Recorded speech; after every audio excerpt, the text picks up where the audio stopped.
오늘은 예수님의 기적 시리즈 22번째 시간이고요. 감사는 기적입니다. 이런 제목으로 말씀의 은혜를 나누려고 합니다. 너무 잘 아실 거예요. 하나님이 가장 좋아하시는 과일이 있다고 그러죠. 뭐죠? 예, 감을 제일 좋아하신다고 그러잖아요. 그래서 우리가 늘 감 사드리자. 예, 감을 사드려야 됩니다. 우리 하나님 감을 좋아하시니까. 예, 감 많이 사드리고 계십니까? 예. 우리 하나님이 또 좋아하시는 과일이 또 있어요. 사과를 좋아하십니다. 예.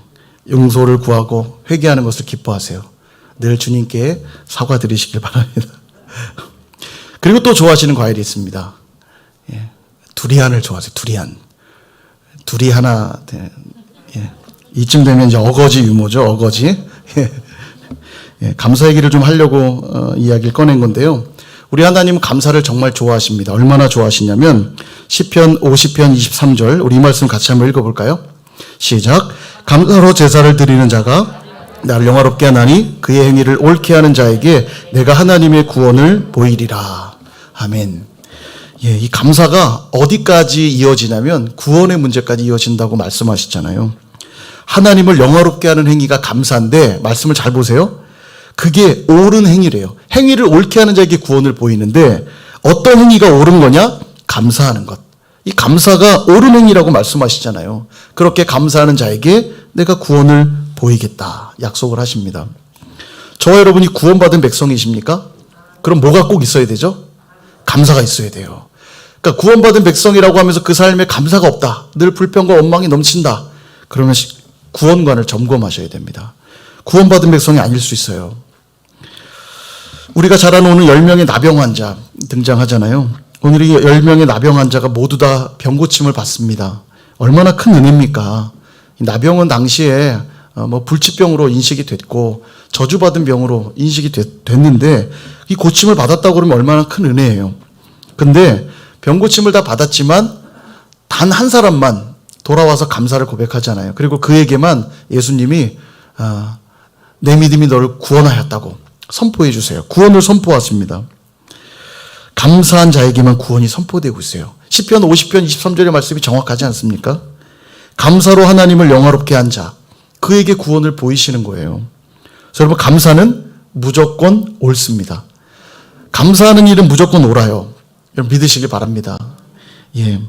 그러므로 저와 여러분이 어떤 상황에서도 감사를 잃지 않을 수 있기를 바랍니다.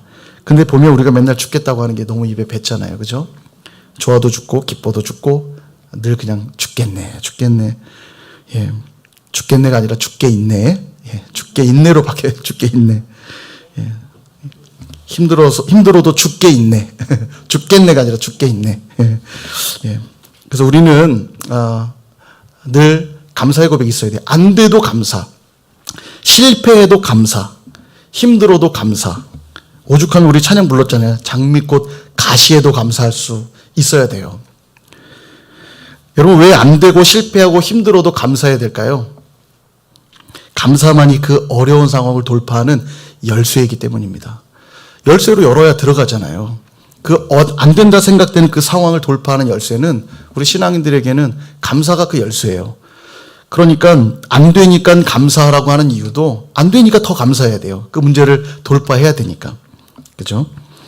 그러므로 안 되면 더 감사하시고 실패해도 더 감사하시고 힘들어도 더 감사하시길 바라요. 그 어려움들로부터 우리가 구원을 얻게 될 것입니다. 아멘. 그래서 여러분 그리스도인의 감사는요. 그래서 절대적입니다.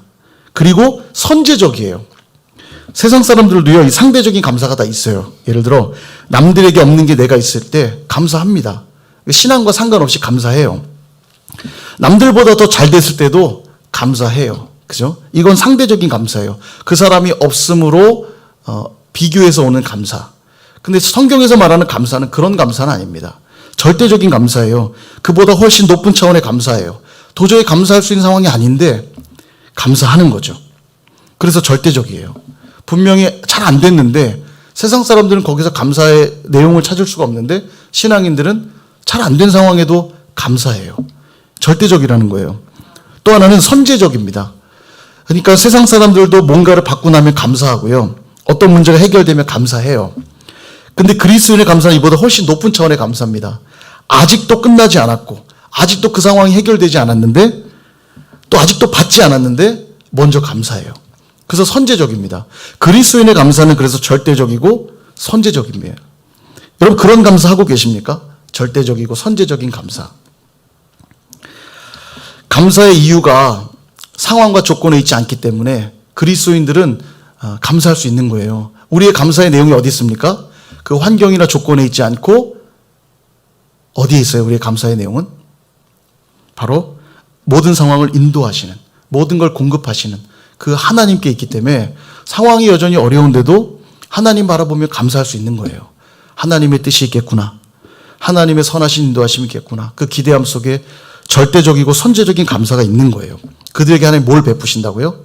구원을 보이리라 말씀하시는 거죠. 그러므로 여러분 잘 안 되십니까? 더 감사하십시오. 힘드십니까? 더 감사하십시오. 아멘이 안 나오죠? 난 잘 안 되고 난 죽겠는데 자꾸 왜 감사라고 그래? 잘 안 되고 힘드니까 감사하셔야 돼요. 아멘?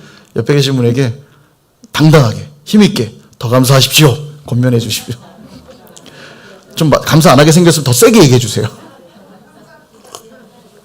예. 그럴 때 감사는 놀라운 기적으로 우리에게 돌아오게 될 거예요. 오늘 10명의 나병 환자 모습 보면서 우리의 감사가 기적이 되기 위한 3가지를 좀 정리하려고 하는데요. 첫 번째, 주님께 부르짖어야 됩니다. 주님께 부르짖을 때 감사가 기적이 돼요. 12절과 13절 같이 한번 읽어볼까요? 12절 13절 시작. 한 마을에 들어가시니 나병 환자 10명이 예수를 만나 멀리 서서 소리를 높여 이르되 예수 선생님이여 우리를 불쌍히 여기소서 하거늘. 아멘. 예수님께서 한 마을에 들어가셨어요. 근데 이 마을은 아마 나병 환자 촌이었던 것 같습니다. 나병 환자들은 원래 진 안에 들어갈 수 없고 진 밖에 거해야 되거든요. 그 나병 환자들이 모여있던 마을이니까 나병 환자 촌이었겠죠. 일반인들은 없었을 겁니다. 나병 환자들끼리 모여 있었을 텐데 바로 그 나병 환자들이 모여있는 마을에 주님이 친히 가고 계신 거예요. 일단 이것이 은혜죠. 아무도 나병 환자들이 있는 곳에 접근하지 않는데 예수님은 일부러 그 마을로 가고 계세요. 그러니까 그 자체가 지금 큰 은혜의 현장인 거죠. 바로 이때 나병 환자들이 큰 소리로 주님께 소리 높여 부르짖고 있는 겁니다. 왜 소리 높여 부르짖었냐면 그들은 주님 곁에 갈 수가 없었거든요. 그렇게 되면 주님 부정하게 되니까 나병 환자들은 가까이 접근할 수가 없거든요. 그러니까 멀리서 이 마을을 향해 오고 계신 주님을 향해 부르짖고 있는 거예요. 뭐라고 부르짖었을까요? 우리를 도와달라고 고쳐주소서, 불쌍히 여기소서 부르짖었겠죠. 할 수만 있다면 가장 큰 소리로 부르짖었을 겁니다. 주님이 나를 고쳐줄 거라는 믿음이 그들에게 있었겠죠. 너무나 당연한 원리지만 우리가 간절히 부르짖어 구하면 주님은 우리의 필요를 아시고 오셔서 도와주시는 분이세요. 믿으십니까? 예, 오늘 그래서 오신 거잖아요. 주님께 부르짖으려고. 이미 마을에 들어오셨다는 것은 어떤 메시지를 그들에게 주고 있는 거예요? 아무도 찾아오지 않는 마을에 주님이 오셨다는 건 도와주러 오신 거잖아요. 그죠? 도와주러 오셨다는 가장 확실한 사인 아닙니까? 오늘 저와 여러분들이 교회가 되었다는 것, 하나님의 성도가 되었다는 것, 백성이 되었다는 것, 그리고 이렇게 예배의 자리로 나와 있다는 것, 이미 그것은 주님이 우리 삶 속에 들어오셨다는 의미일 것입니다. 그죠? 그러면 우리가 해야 될 건 뭐예요?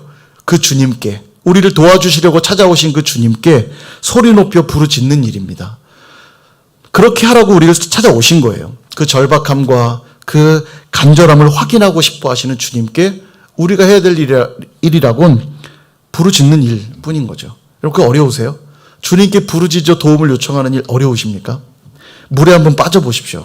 수영도 못하고 물이라고는 정말 너무너무 두려운데 물에 빠진 사람이 그 물 밖에 있는 사람 보고 어떻게 하겠어요? 살려달라고 막 아우성 치지 않겠습니까?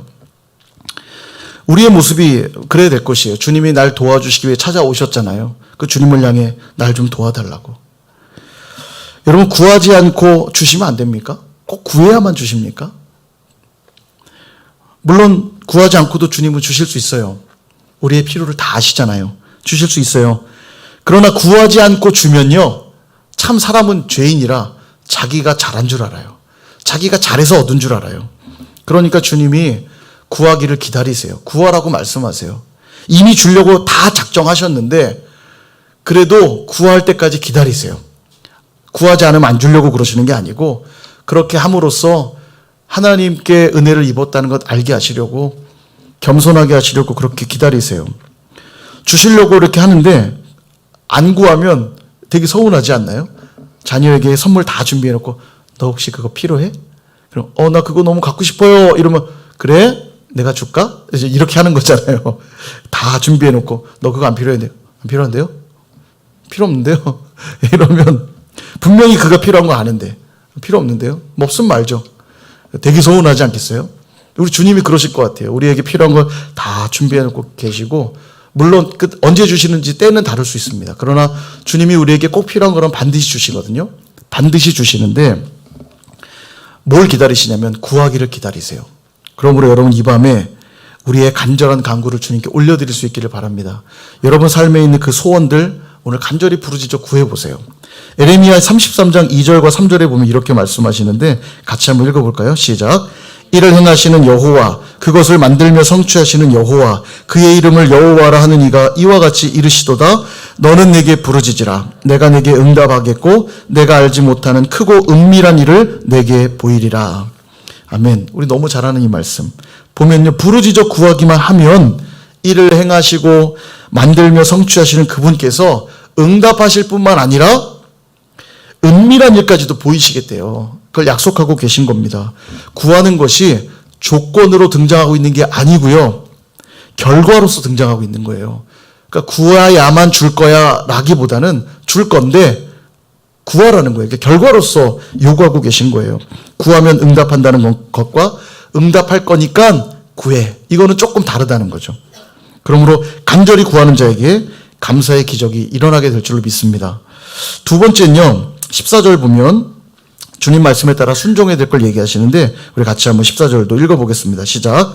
보시고 이르시되 가서 제사장들에게 너희 몸을 보이라 하셨더니 그들이 가다가 깨끗함을 받은지라. 아멘. 왜 제사장에게 너희 몸을 보이라고 얘기를 하시냐면 레위기 13장과 14장은 나병 규례에 대해서 소개를 합니다. 제사장이 나병에 걸린 자를 당신은 나병 환자입니다 라고 진단하게 되어 있고요. 나병이 다 나은 사람들 역시 제사장이 당신은 나병으로부터 다 정결케 되었습니다 라고 선언해야 나병으로부터 이제 끝나요. 그러니까 제사장에게 그 병을 진단하고 또 정결케 되는 권한이 이제 주어져 있는 거죠. 물론 제사장은 정밀하게 그의 환부를 확인하고 해야 되지만 어쨌든 제사장이 병을 규정하고 또 정결케 되었음을 선포하는 권한이 있거든요. 그러니까 지금 그들에게 제사장에게 너희 몸을 보이라는 얘기는 정결 그 선포를 얻으란 얘기예요. 그래서 보세요. 아직도 자기 몸은 나병으로 이 환부가 가득한데 제사장에게 몸을 보이라고 할 때 쉬운 일이 아니죠. 무슨 요구일까? 근데 감사하게도 이 제사장들이 다 나병 환자들이 제사장에게 갑니다. 그리고 놀라운 일이 있죠. 제사장에 갔을 때 몸의 변화가 일어나는 걸 이제 경험하게 되었던 거예요. 여러분들 여기 재밌는 건 공동체와 가족들에게 단절되어 있던 그들이 여전히 몸에는 나병이 가득한데, 나병의 환부가 가득한데 제사장에게 간다는 것은 결코 쉬운 일이 아니었을 거예요. 오랫동안 단절되어 있는 그들이 꽤 큰 두려움으로 다가왔을 거예요. 여전히 나는 나병 환자인데 가도 괜찮을까 두려웠을 겁니다. 즉 그들에게 필요한 게 뭐냐면 온전한 순종이죠. 가라고 했을 때 그냥 가는 순종이 있을 때 병이 낫게 되는 것처럼 오늘 이 감사 또한 조건과 환경 때문에 하는 것이 아니란 걸 보여주는 거예요. 절대적이고 선제적이라고 아까 말씀을 드렸죠. 그러니까 아직 분명히 내 몸에 나병이 있지만 하나님 말씀하시면 믿음으로 반응하는 겁니다. 그 순종이 있을 때 그것이 진정한 감사로 이어진다는 거예요. 다시 진정한 감사가 있을 때 순종할 수 있게 된다는 거죠. 여러분 나아만 장군 잘 아시잖아요. 아람의 위대한 장군이었습니다. 존귀함을 얻는 장군이었어요. 그러나 그의 단단한 갑옷 안에는 피부가 썩고 고름이 진물이 흘러나오는 나병 환자의 모습이 있었을 뿐이죠. 연약한 형편없는 나병 환자일 뿐입니다. 사람들은 그를 칭송했을지 몰라도. 그런 그가 엘리사를 만나서 요단강 물에 몸을 7번 담그라고 요구를 받죠. 그 더러운 물에 내가 몸을 담궈야 되나? 의구심이 들었지만 옆에 조언을 하잖아요. 신하가. 한 번 담그고 2번 담그고 3번 담가도 나병의 변화가 전혀 없는 거예요. 6번 담글 때까지 변화가 전혀 없는 거예요. 힘들죠.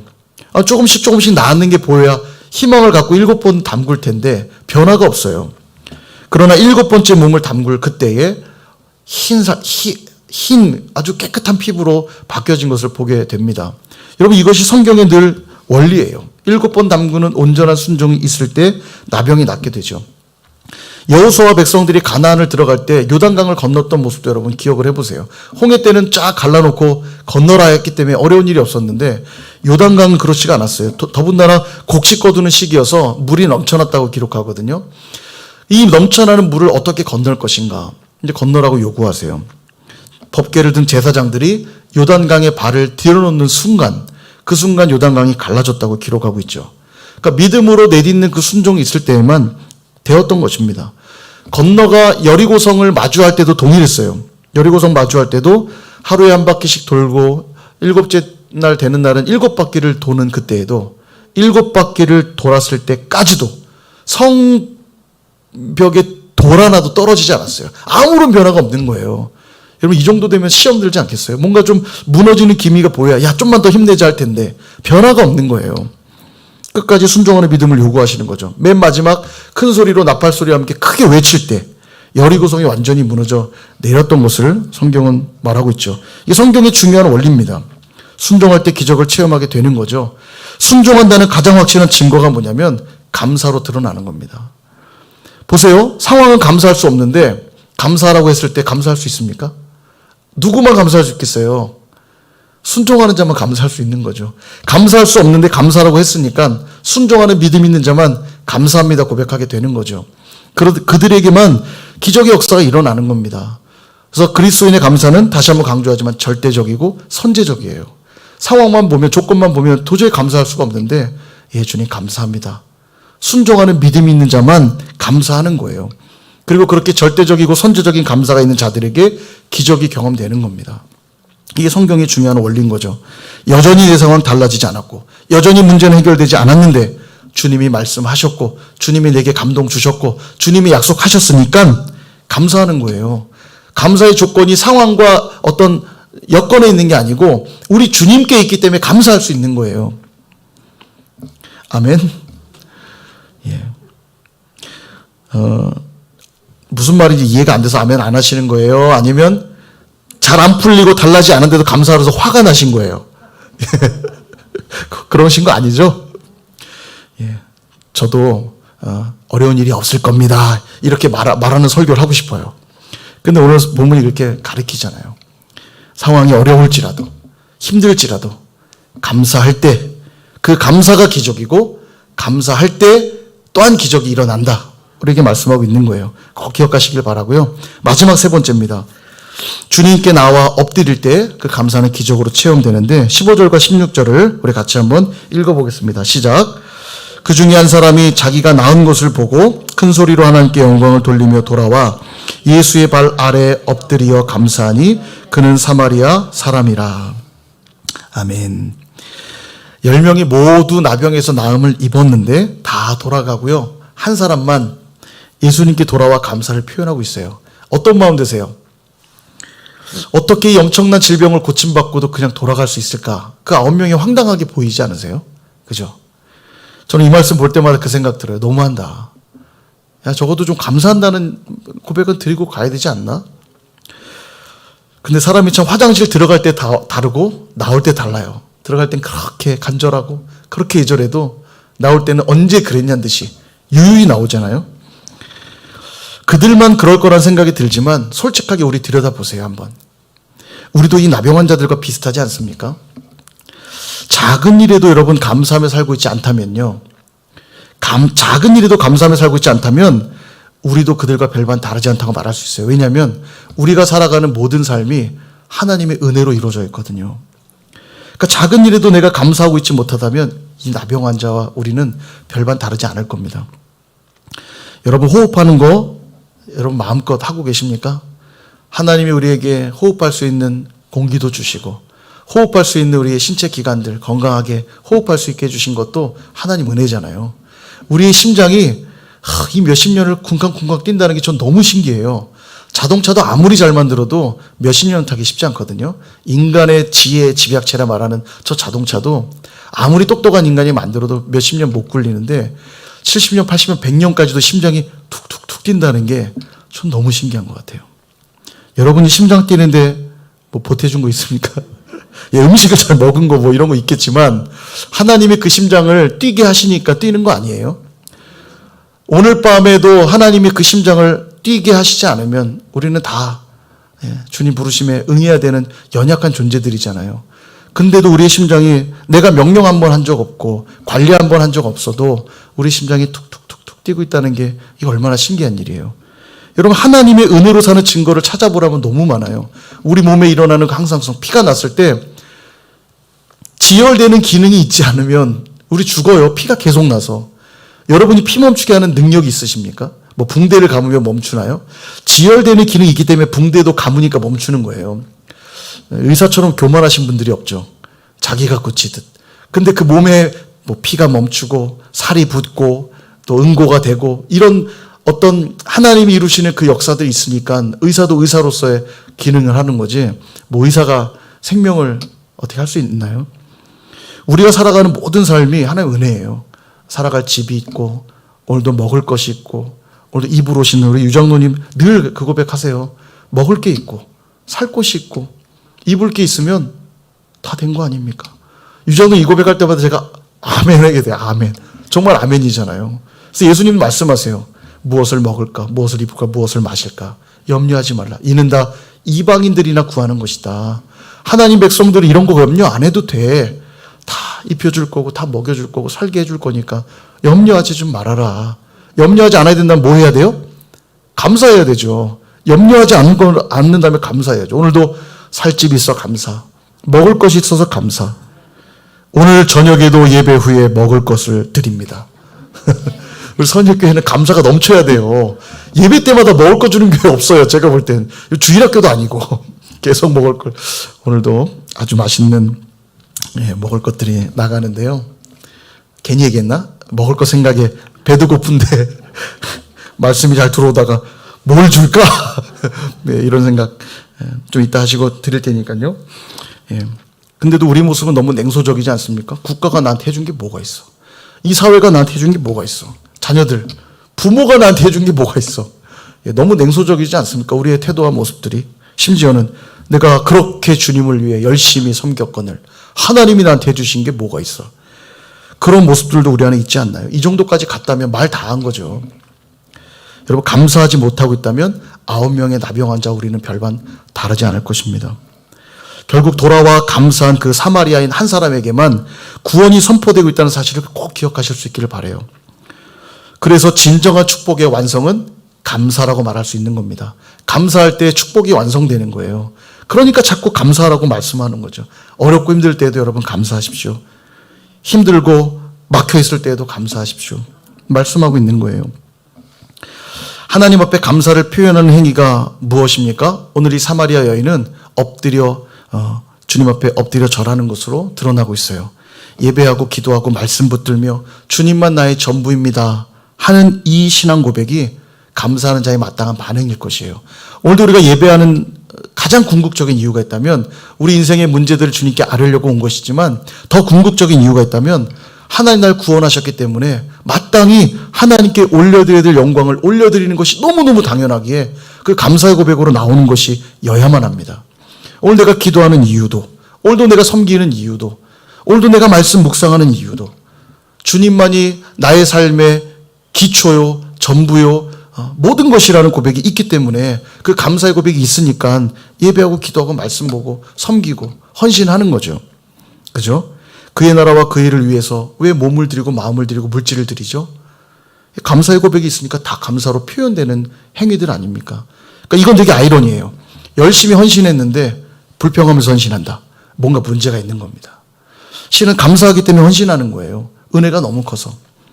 그것이 마땅하다는 거죠. 더 나아가서 개인적으로는 그렇게 적용할 수 있겠고요. 더 나아가서 함께 몸된 지체들, 함께 교회를 이룬 지체들과 함께 감사를 표현하는 거예요. 당신이 있어서 너무 감사하다고. 더불어 우리가 함께 한 몸을 이룰 수 있어서 감사하다고. 그런데 우리 관계 안에 혹시 감사보다는 불평과 원망과 미움과 질투와 시기 이런 것들이 넘쳐나고 있다면 역시 문제가 있는 거죠. 간단하게만 생각해도 형제끼리 시기하고 원망하고 막 싸우는 형제를 보는 부모의 마음이 어떻겠어요? 너무 괴롭지 않겠어요? 서로 다정하게 놀고 서로 도와주고 화목한 형제의 모습을 볼 때 하나님도 기쁘시겠죠. 그래서 우리 안에서도 서로를 향해 자꾸 뭘 해야 되냐면 당신 때문에 감사합니다. 이 고백해야 돼요. 역시 절대적이고 선제적이어야 됩니다. 제가 나한테 잘해주니까 고맙고 쟤 나 잘 안 해주니까 안 고맙고 이게 아니고 저 사람 부족한 거 알아. 형편없는 거 알아. 그러나 그가 있기에 보세요. 여러분 밥 먹잖아요. 너 새끼발가락 내가 밥 먹어주니까 네가 있는 거야. 알았어? 이렇게 말하는 순간 이 몸이 뭐가 됩니까? 그죠? 새끼발가락은 새끼발가락 역할이 있는 거예요. 여러분 그거 아세요? 새끼발가락 없으면 사람이 바르게 서 있을 수 없답니다. 바르게 지탱할 수가 없대요. 그러니까 되게 웃긴 거예요. 너 까불지 마. 내가 새끼발가락에 붙어 있어주니까 네가 서 있는 거야. 이 심각한 거 아닙니까? 다리는 팔을 향해, 팔은 다리를 향해 막 서로 원망하고 있다면 얼마나 웃긴 얘기입니까? 그죠? 그래서 서로를 향해 감사의 고백을 계속 나눌 필요가 있어요. 당신 때문에 감사하다고. 당신이 있기 때문에 오늘 내가 있는 것이라고. 오는 주일 오후에 우리가 또 간증 예배를, 헌신 예배를 또 드리잖아요. 기대가 됩니다. 오늘도 이제 몇몇 분들에게 섭외가 이제 돼서 아마 준비하고 계실 텐데요. 기대가 돼요. 어떤 한 학기 동안 있었던 신앙의 그런 귀한 고백들이 있을까. 아마도 여기 앉아 계신 모든 분들에게 간증들이 있을 겁니다. 그죠? 잘 좀 담아두세요. 그리고 기회가 될 때마다 많이들 좀 나누셨으면 좋겠어요. 간증들이 더 넘쳐났으면 좋겠고 그 간증을 듣는 우리는 이거 잘났다 잘났어 이게 아니고 들으면서 어떻게 해야 돼요? 아멘 같이 감사하면서 너무 감사하다고 같이 기뻐해야죠. 예. 예. 사랑하는 여러분, 항상 보이는 것만으로 반응하지 마시고 믿음으로 반응할 수 있기를 축원드립니다. 믿음이 있으면요 감사할 수 있어요. 그래서 감사 자체가 기적이고요. 감사하는 것 자체가 기적이고 그렇게 감사하는 자에게 기적이 일어나는 것입니다. 예전에 그 지선아 사랑해라는 책도 내고요. 이지선 자매님 기억하실 거예요.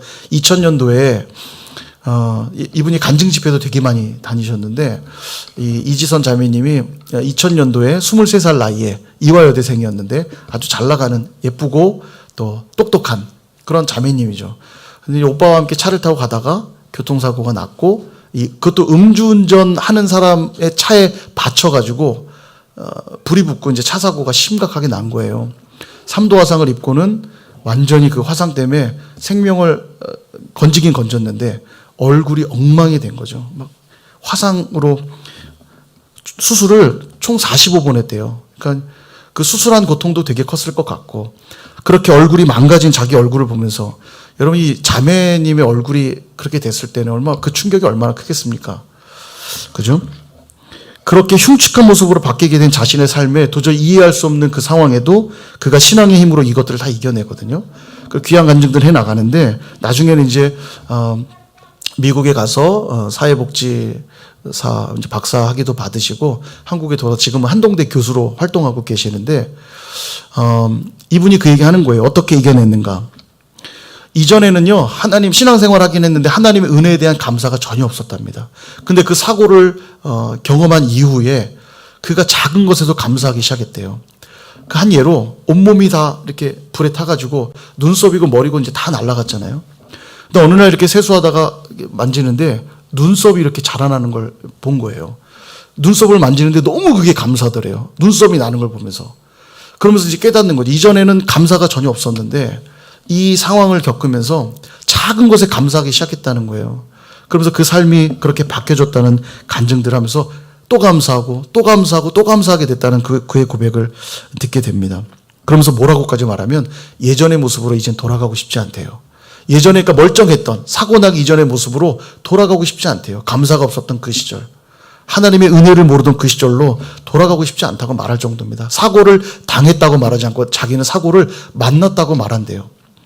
그러니까 사고가 어떤 피해의식이 아니라 그 사고로 인해 자기에게 새 삶이 주어졌다는 고백하는 거죠. 그래서 사고를 만난 그날이 자기의 두 번째 생일이라고. 그렇게 말할 만큼. 이건 뭐가 기적입니까? 감사하는 삶 자체가 기적 아닙니까? 이 이지선 자매님의 고백을 들으면서 참 기적이라는 생각 들지 않으세요? 감사가 또한 기적을 만들어내는 것 또한 여러분 보고 있지 않습니까? 노르웨이에 이런 얘기가 있대요. 사탄이 어느 날 지구에 내려 창고를 만들었대요. 그리고 창고 안에 불평, 원망, 시기, 질투, 미움, 욕심, 잔뜩, 그러니까 사단적인 것들은 창고에 다 넣어놓고는 그 씨앗을 뿌리니까 마을에 쑥쑥 잘 자라더랍니다. 막 미움과 원망과 막 쑥쑥 잘 자라대요. 근데 한 마을에서만 싹이 나지 않더라는 거예요. 그래서 저 말이 뭔데 도대체 이 싹이 안 자라나 갔더니 그 마을 이름이 뭡니까? 이 정도 맞춰주셔야 되는데 그 마을의 이름은 감사였대요. 감사. 그래서 노르웨이에 이런 속담이 있대요. 감사하는 마음에는 사탄이 씨앗을 뿌릴 수 없다. 이런 속담이 있대요. 공감이 참 되죠. 감사하는 자에게 사단이 접근할 수가 없어요. 거짓말을 풀어넣어도, 불평을 밀어넣어도, 원망을 밀어넣어도 통하지가 않아요. 감사해버리니까. 사랑하는 여러분, 그래서 감사하는 것 자체가 기적이라는 걸 꼭 기억하시길 바랍니다. 그리고 감사하는 자들에겐 기적이 일어나게 되는 줄 믿습니다. 혹시 감사를 그동안 잃어버렸던 분들이 있다면 다시 감사를 회복하실 수 있기를 축복합니다. 그리고 감사를 잘하고 계신 분들이 있다면 더 많은 감사를 올려드리실 수 있기를 축복합니다. 그럴 때 우리의 가정, 또 일터, 우리의 학교, 무엇보다도 우리 선일교회 공동체에 어떤 사탄의 부정적인 공격도 뿌리를 내리지 못하게 될 줄로 믿습니다. 도리어 감사로 놀라운 기적의 열매들이 맺어지게 될 줄로 믿습니다. 그렇게 늘 감사하는 저와 여러분 모두가 되시기를 주님의 이름으로 축원드립니다.